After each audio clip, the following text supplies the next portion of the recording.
Hello, my name is Layton. I'm an intuitive and a mystic. Today I wanted to talk about planetary anatomy as it relates to the moon, lunar forces, and lunar processes.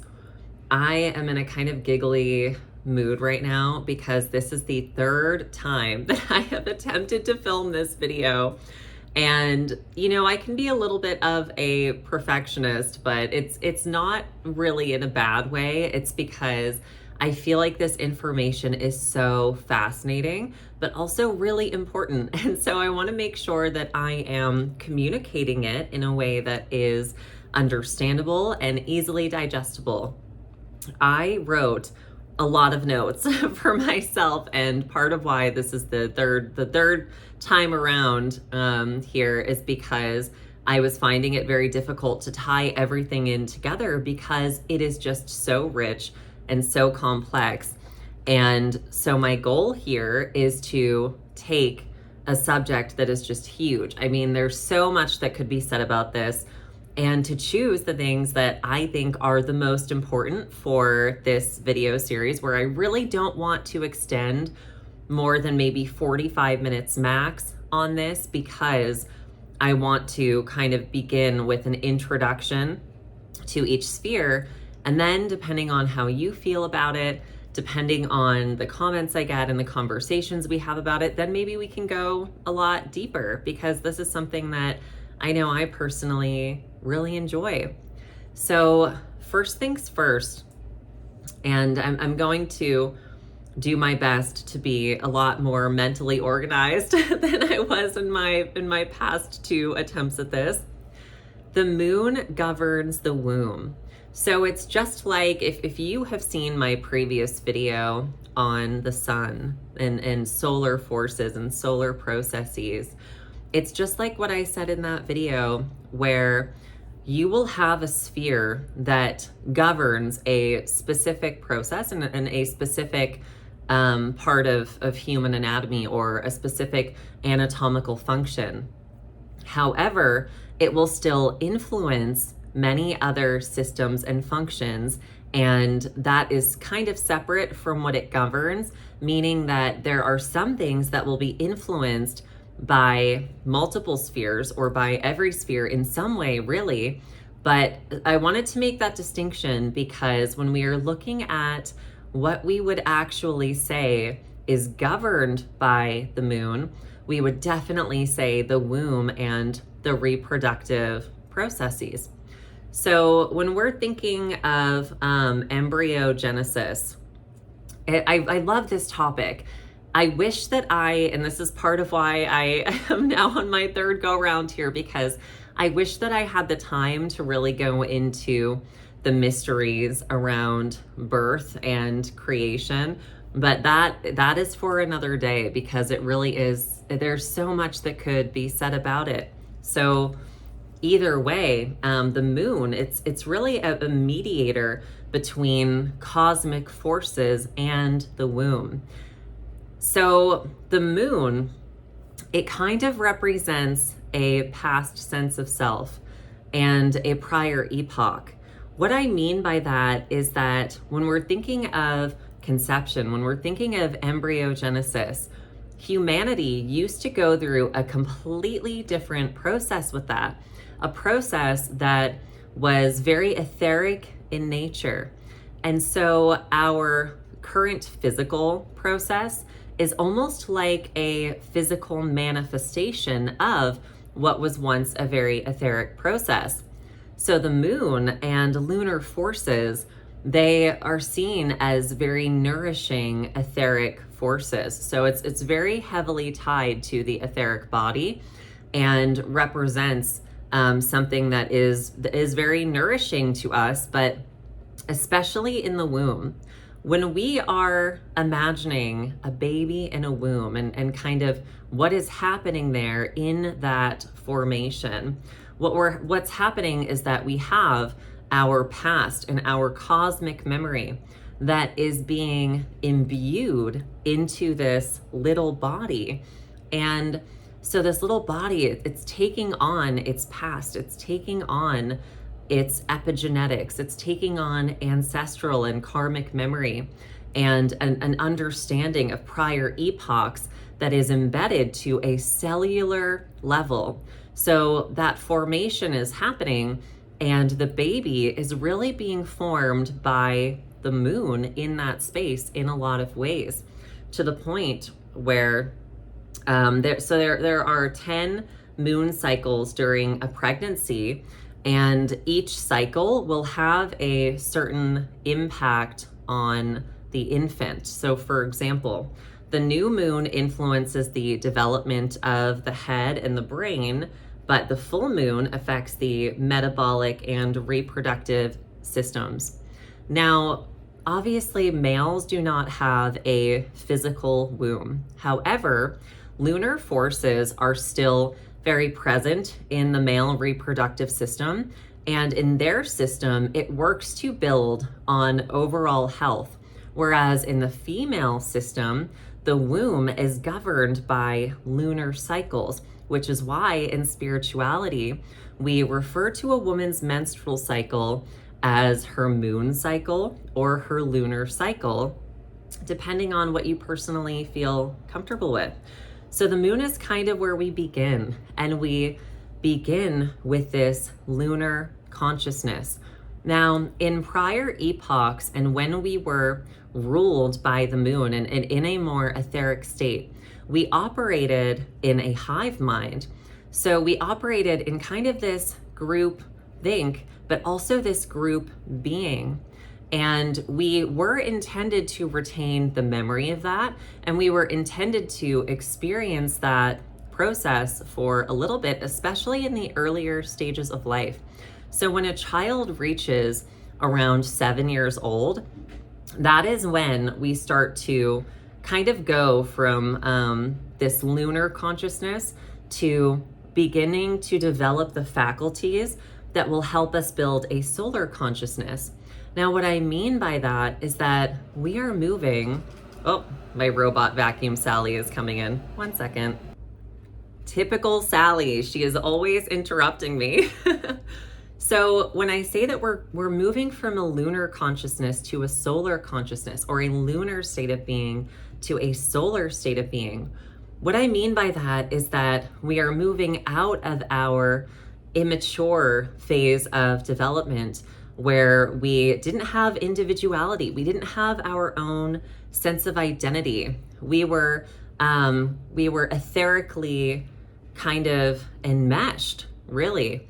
And part of our evolution in this incarnation, in this lifetime, is that we get to experience the expression of individuality through this evolution and maturation into solar consciousness and solar being, which is absolutely just fascinating.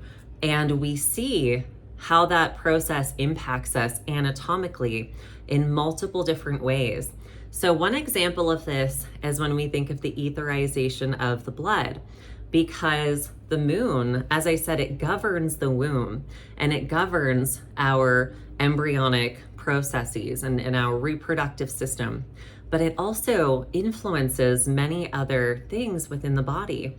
So one of those things is that the moon influences fluids. This could be blood, this could be lymph fluid in the lymphatic system, and it could be spinal fluid. Any fluid within the body is influenced by lunar forces and moves according to certain cycles. So when we are looking at the blood, for example, the blood is very etheric in nature. And in the sun video, I talk about the etherization of the blood, and I talk a little bit about that process. So if you don't know about that, I would go and watch that video when you get a chance. However, when we are taking that etheric substance within the blood that is very much imbued with these astral forces that come from a place of pain, they come from a place of trauma, they come from our wounds, and they come from our past. They are past memories. And this, when I'm saying past memories, I'm talking about our old way of being in prior epochs that we have carried through into this lifetime. That also plays a big part in this. So we're taking all of those forces and we are transmuting them by bringing them up into the heart and exposing them to this very sacred Christed energy and these Christed forces that are then moving that transmuted etheric substance throughout the body that then becomes very nourishing in a positive way. So if you think of this in the sense of, we have something that has become stale.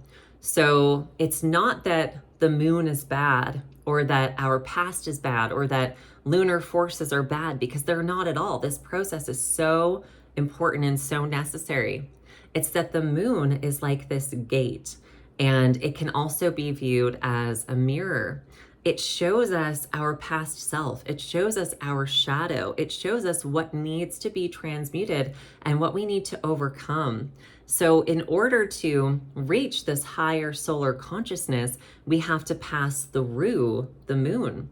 And in order to pass through the moon, we have to face aspects of ourselves, not just as individuals within this incarnation, but aspects within our certain patterns throughout humanity. And our karmic things that we've taken on and certain ancestral patterns. And we have to recognize those things, and we have to take responsibility and choose to come into a new way of being. When we attempt to cling to the old way of being, we will not survive that way and we will die. So you can think of, and when I say we will die, I mean spiritually. Spiritually, we will die because we are cutting ourselves off from transformation and nourishing forces. So it's kind of like going through this metamorphosis of being the caterpillar, and you reach a point where it no longer serves you to be a caterpillar, because we can't just be stuck on the ground forever. We need to evolve. We need to grow wings. We need to ascend in a sense.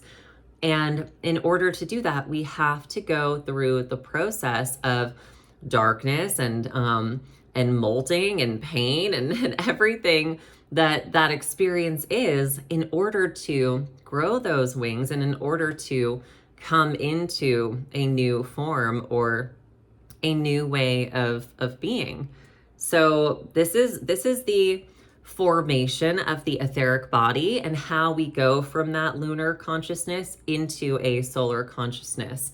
Now, we experience that with our blood in the sense that when we go through etherization, we are taking all of that traumatized shadow self, substance, all of that lower self. We're bringing it into the heart. We are introducing it to these higher spiritual forces that are imbuing us with Christ, imbuing us with love. It's this holy fire that burns away everything that no longer serves us. It's like we are coming with this offering, and all we have is the past. All we have is our pain and trauma, and we're saying, I am ready to release these things, and I'm ready for what God has for me now. And we are then initiated through this process that allows us to do that in a way that is very measurable within the system, because we develop fruits of the Spirit through proper etherization that we can't reach through striving. We can't reach through pretending. It doesn't work that way. And that doesn't mean that we won't have our ups and downs, and we won't still find ourselves in dark places in different times as we move through things that may be very difficult for us to experience. Especially in the world that we live in right now, there's a lot going on and people are experiencing a lot of pain. It's easy to become trapped in that place. However, the goal of the moon isn't to act as the trap. The moon acts as the mirror, which is the most loving thing that it could do, because it shows us the truth. And it's our responsibility how we choose to interact with that truth. So just like we have the moon allowing us the opportunity to transmute our past into the future and transmute those lower instincts into higher spiritual patterns. We see that the moon's cycles also influence any kind of patterns, anything that is instinctual, anything that is a program within the nervous system and within the limbic system. If you have not yet watched my lecture on neural anatomy, I would definitely recommend that because I talk a bit more about the limbic system there. I also talk about it in my video on etherization of the blood and neuroplasticity.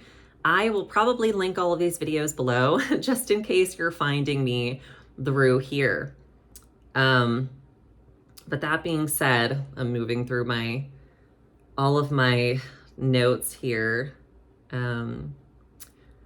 So Rudolf Steiner also talks about how the moon is linked to habitual memory, subconscious instincts, and biological rhythms. So anything that is formative, anything that helps to shape who we are as an individual. So this is why lunar forces are also what we see when we are being, or what we are being influenced by when we are experiencing poor neuroplasticity, or our limbic system develops certain patterns and functions. An example of this is if you experience a traumatic event, and that traumatic event, it teaches your nervous system, hey, this thing is unsafe. So for example, let's say that you touch a hot stove when you're a child, and because the body wants to protect us, it will create this program that associates touching a hot stove with being hurt, experiencing pain. However, in our day and age, what ends up happening is that we experience pain frequently, or sometimes at random, from things that aren't necessarily bad or aren't necessarily dangerous. Or we may develop a certain association because, let's say in childhood, you speak up about something that is really important to you and you're punished. You are told you shouldn't say that thing. You don't say that out loud. You keep that to yourself, and you are sent to your room, or maybe spanked or yelled at or something like that. And it tells your nervous system, oh no, speaking up is bad. It's wrong. And now I need to develop these certain biological processes within my nervous system and within my limbic system, so that if I go to do one of these things, my body will sound the alarm to prevent me from doing those things. And it's not as easy as just telling ourselves, I can just think my way around this. I can change my thought pattern. It is good to attempt to change our thought patterns. It's good to be aware of what we are thinking. It's good to be aware of the kinds of thoughts that we nurture and the kinds of thoughts that we allow within our inner world. However, as I talk about in my lecture on neural anatomy, it's not quite that simple. The nervous system, it's in control of all of our neuroanatomy, our biochemical processes, our responses to things. It's more in control than we are. So, for example, if we think that we are seeing a situation clearly, but the nervous system is in survival mode, the prefrontal cortex is going to shut down, the hippocampus is going to be impacted, the amygdala is going to be impacted, we won't have clarity on a situation. If we don't have clarity on a situation because the brain is responding to a perceived threat or a perceived danger, then we can't possibly respond in a way that is appropriate or in a way that will actually help us or actually protect us. So this is what ends up happening is from childhood, we have made all of these associations and we have learned it's dangerous if I speak up. It's dangerous if I am around this kind of person. This is where we have racism and phobias and fears too, as that often stems from childhood and being told certain prejudices against different people. Or we may believe, if I'm not perfect, I'm not worthy. If I don't do these things in this specific way, then I'm not good enough.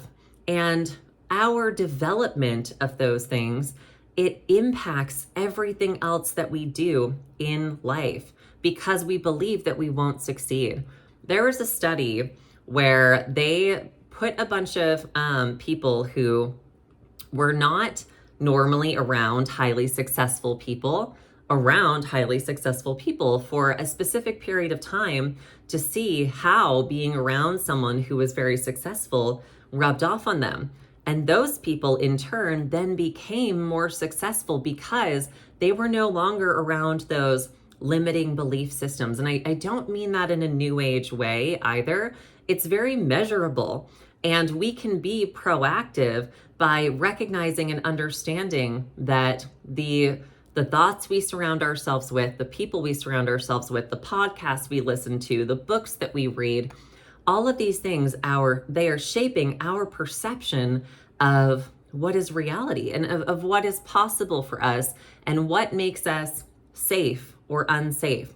So it's important that we understand these things, and all of these things are impacted by the moon, because the moon also impacts and influences the amygdala and the basal ganglia, anything that has to do with deep-seated emotions, especially fear, pain, trauma, but also on the other side of things, desire, our desires for certain things. And I want to be very clear that desire is not the same thing as impulse. We receive impulses from the sun that come directly from Christ, and they often come into competition with these desires that we receive from the moon. And this is why I firmly believe in just kind of surrendering everything to God. I believe that as long as we have a heart for God and to live our highest path and live in our highest self, and we are genuinely working on ourselves and we are working towards that thing, and we say, God, not my will, but your will, and we are willing to do the very, very difficult work of setting our will to the side again and again and again, we will develop our true will through that surrender, because I personally believe that is the only way to develop our true will. I believe that our identity is shaped by our communion with those higher solar forces. And I think that's very important. So when we want to work with the moon, there are lots of ways we can do that. If we want to work with the moon in terms of esoteric anatomy and how that actually impacts us, we can meditate and have some deep introspective work on how this is actually impacting us. We can do some journaling around maybe what our habits are, what our patterns are, what our programmed beliefs are. We can focus on balancing hormones is a big one, or circulation of our blood, circulation of our lymphatic system is also important. So the lymphatic system, this is really, really fascinating to me, because proper circulation of lymph within our system, this has to do with detoxification, it has to do with cleansing, it has to do with the healing and balance and regulation of all the systems in our body. When we are in a very stagnant place, when we have a lot of emotional pain, when we have felt stuck emotionally for a very long time, we can actually work with the lymphatic system in tandem with the spiritual and etheric side of things, because we have the lymph within our body and there's this physical actual fluid, but everything has an etheric counterpart to that we can then work with. So when we consciously begin to practice lymphatic drainage or something like that, what we are doing is also entering into this relationship of spiritual detoxification as well. And I don't believe that one thing exists without the other. And this is why I also think it's very important to have this understanding of things, because we can attempt to detoxify things from a strictly physical standpoint, but we will be missing key information. And when we are not also working in tandem with these etheric forces and attempting to achieve elemental balance within the body and working through different attachments that we may have, or certain patterns that maybe we took on and carried with us from prior epochs, when we have no understanding of that, we are missing the root, because every physical manifestation has an etheric root. It began there, and it is being shadowed from our astral body. So in order to have a purified physical form, we have to purify the astral body. And in order to do that, we have to have this active and bioavailable etheric higher substance moving throughout our system. And by that, I mean, we need to be in proper etherization. I've talked about this before, but when we are not moving into the heart, when we are not activating that, there's no way to open the pineal gland, or what we would call in Eastern mysticism, the third eye, and have these higher psychic experiences. It should be less about the things that we are experiencing, because, you know, in the spiritual communities, there's so much of an emphasis on, I had this paranormal experience, and I'm psychic, and I'm having all these things, and it's all about our lower ego, or it's all about escapism, and either feeling like we're special or different. And we're all special. That's the thing. Every single one of us is very special and unique in our own ways. But none of us are more special than another individual. It doesn't work that way. And it's very dangerous territory when we kind of get into that mindset. And we don't realize that every single person has access to these same things. Or when we kind of go the other way and we view these experiences as a way to detach from the body and escape from the real world. We need to be grounded within the body. As you can see, and this is part of why I wanted to talk about this. This is part of why this is so important to me. The body is spiritual. And in our deepest states of embodiment, true, real embodiment and development of the I and of the individuality, of our individuality, that is the most spiritual experience that we could ever have, because that's what we're here to do. That's why we incarnated. That's what we're here to experience. And then once we experience that fully, that is when we move on to a new phase in our evolution. But we can't bypass that by just leaving the body. If we want to leave the body, then we're not understanding exactly how influential these spheres and the cosmos are on every single organ within the body. We have physical organs, and then we also have spiritual organs, and they are all so important and so necessary. Blavatsky also assigns the moon to karmic memory, by the way. And Blavatsky, you know, she's more traditionally associated with Theosophy, whereas in this whole series that I'm doing, I'm mainly talking about Anthroposophy, which is Western occultism, and Theosophy is more so Eastern occultism. However, I think it's really interesting that Blavatsky does tend to agree with many things in Western esoteric anatomy.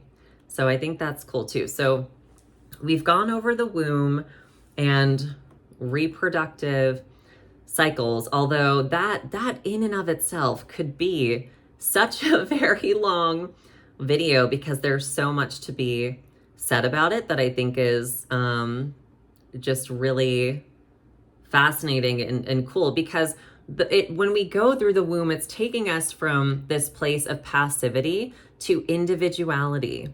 And it's this lunar gate, which I think is incredible. So we have a lunar gate when we pass through the womb, when we come into this incarnation, and then we also have a lunar gate of death. Really fascinating stuff, really interesting stuff. So the lunar influences on the body can also be seen as a memory imprint or a blueprint of our past self and our cosmic memory. It's really important that we have these things, because if we don't know where we came from, how are we going to know who we are? It's important for us to understand that we are moving from this hive mind, and we are moving and learning from these past lessons and coming into a new phase of being, because it helps us understand the why. It helps us understand our future when we can also understand our past. And I really truly believe that. So we've also gone over the nervous system. Something else I want to say about the nervous system, though, is that I would associate lunar forces and processes and the lunar influence with the lower nervous system. If you are new to my channel and unfamiliar with these concepts, I associate the sympathetic nervous system as the lower nervous system. This is when we are chronically in that state, and we are in dorsal vagal or fight or flight or freeze, any of those states. And we are kind of disconnected from the heart. So the lower nervous system would be associated with the lower 3 chakras, which is the solar plexus and below. And then the higher nervous system would be associated with the heart and above, and it's associated with the upper chakras. And when we move from the lower nervous system, and I don't want to associate this of lower, bad, higher, good. This is not like in the New Age where we view things as low vibrational and high vibrational. I really don't like that, because I think that it is simplifying a process that's a lot more complex, and I don't think it's very helpful. I think it causes a lot of shame and confusion. And esoterica is a science, okay? It's a science. It's practical, applicable, measurable. I'm always saying that like a broken record. It's true.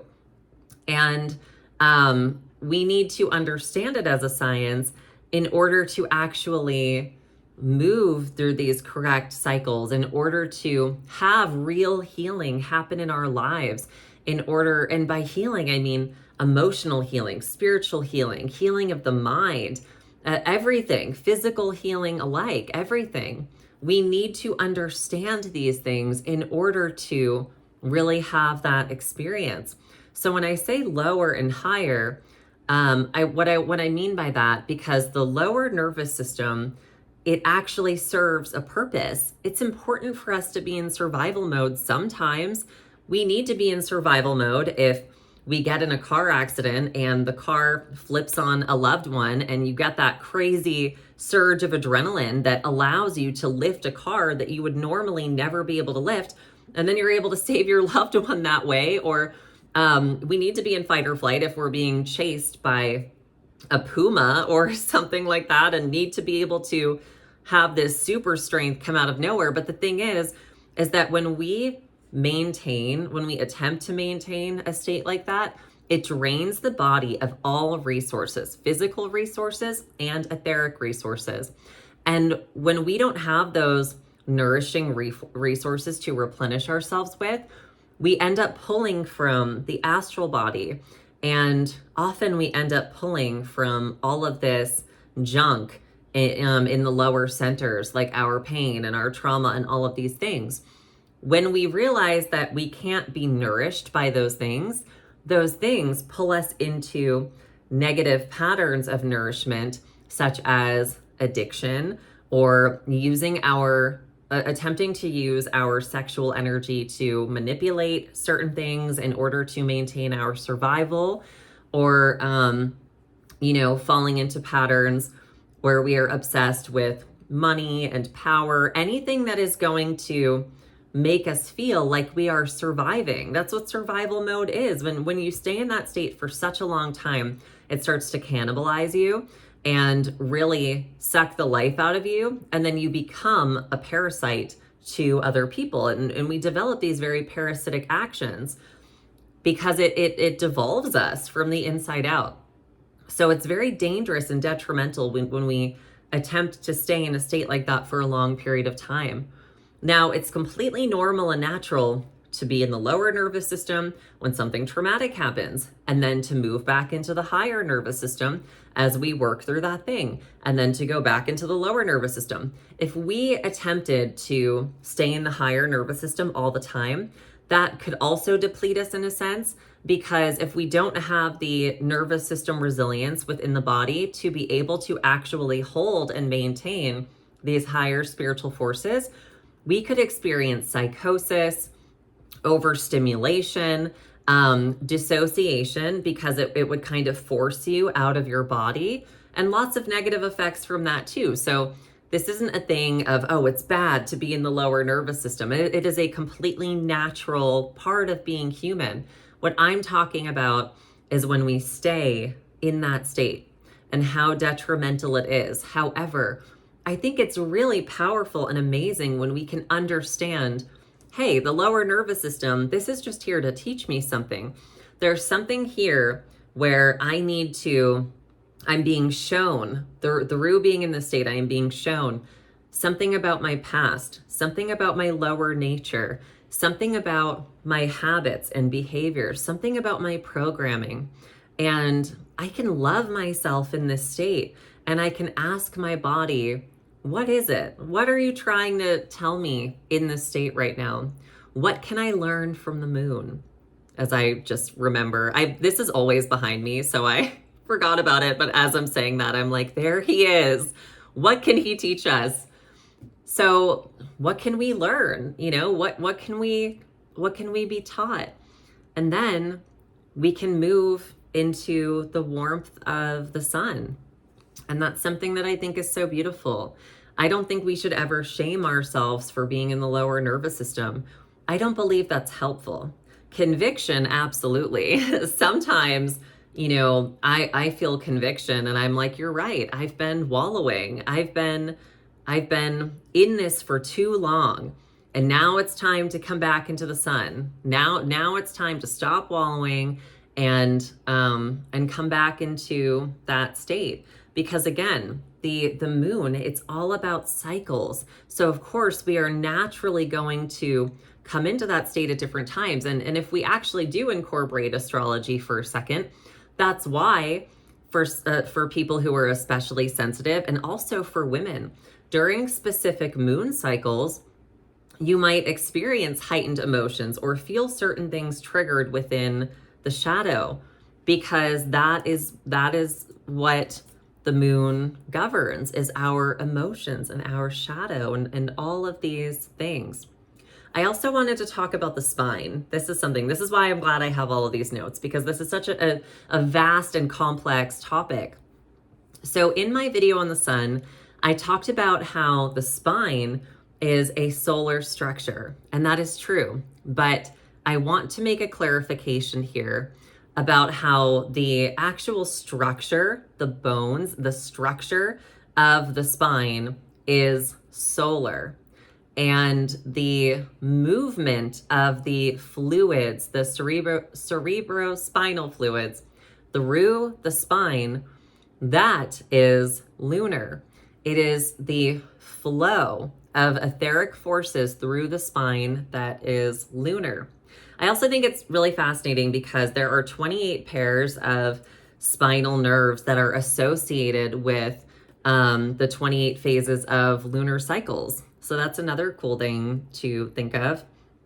And also the cerebrospinal fluid and the lymphatic system, they both have to do with other systems within our body. So for example, they can influence our hormones, which is again lunar. They can influence our immune system And the immune system is really interesting. That's something that I want to have a separate video on altogether. And I'm almost cautious to touch in these videos because I'm cautious to touch it in more detail because I really think it needs its own video, because there is so much to be said about it, and so much that Rudolf Steiner said about it, and that Rudolf Steiner said about sickness and karma and disease and all of these things, that I really don't want to get too deeply into it here. But in the lymphatic system, we have this fluid-based kind of cleansing. And in the blood, when we have the etherization of the blood, we are having another cleansing and detoxing and transformative movement throughout the body. When a woman has a menstrual cycle, she is going through these cycles of birth and death. And I mean, it's really powerful stuff. And also something else that I'll say is that sleep rhythms can also be associated with the moon. So that's another thing that can also be impacted astrologically too, outside of esoteric anatomy.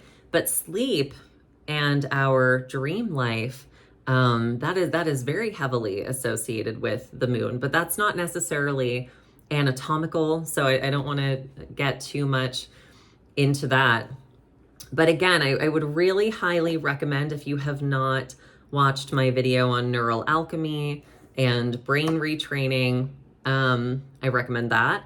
My video on etherization of the blood and neuroplasticity completely fits in with this series. And then my video on esoteric anatomy and the sun and solar forces and solar processes. I think this stuff is so incredible. It is so incredible. I'm very much the kind of person, why would I believe something that I couldn't measure? Why would I believe something that I couldn't see? And I don't mean that in the sense of not having faith, because often these things do require initial faith. Faith is what begins to get you down that path to begin with. You know, if not for faith, there would be no seeking, there would be no searching, there would be no mystic path. However, along with faith, there also needs to be a tangible experience of transformation. When we have an encounter, a true encounter with higher spiritual beings, it's not just a paranormal experience. The goal is to be transformed. The goal is to be healed. The goal is to walk away a different person, to leave a different person. So that's why I love these things. I love that I can talk about this stuff and I can see these lunar influences on my own life and on my own consciousness. I love the etherization of the blood, and that I can clearly see what my life was like before I had that understanding versus how that understanding helped me to shift everything, or my understanding of the lower nervous system and the higher nervous system. You know, I think these things are fascinating. And when you read occultists, you know, there were certain words and terminology, medical terminology or terminology related to neuroanatomy or medical neurology or just anatomy in general, all of these things. There were some terms that already existed and there were others that didn't. And I am trying to kind of bridge the gap there and fill in as much as possible where I can, because I think it's important to associate the process with the actual term. So for example, when Steiner is talking about these programs and patterns and instinctual patterns and karmic patterns that we have within the body from a perspective of neuroanatomy and understanding those processes, we can say, oh yeah, that's the limbic system, or that's neuroplasticity, you know, and we can give it the name that he is very obviously referring to. And I think that it is important to do that. That being said, thank you so much for hanging out with me and listening to me talk about this stuff. And I'm sure we probably had a great time in the chat too, because I always do. Thank you so much for everyone who comes and talks to me in the chat. I love that as well, because I love having that feedback, and everyone always gives the best commentary, the best advice. It's really awesome. There are some chats where I'm like, wow, this needs to be like turned into a PDF and just added at the end of my video, because it's so informative and so great. So thank you guys so much, and I will see you in the next one.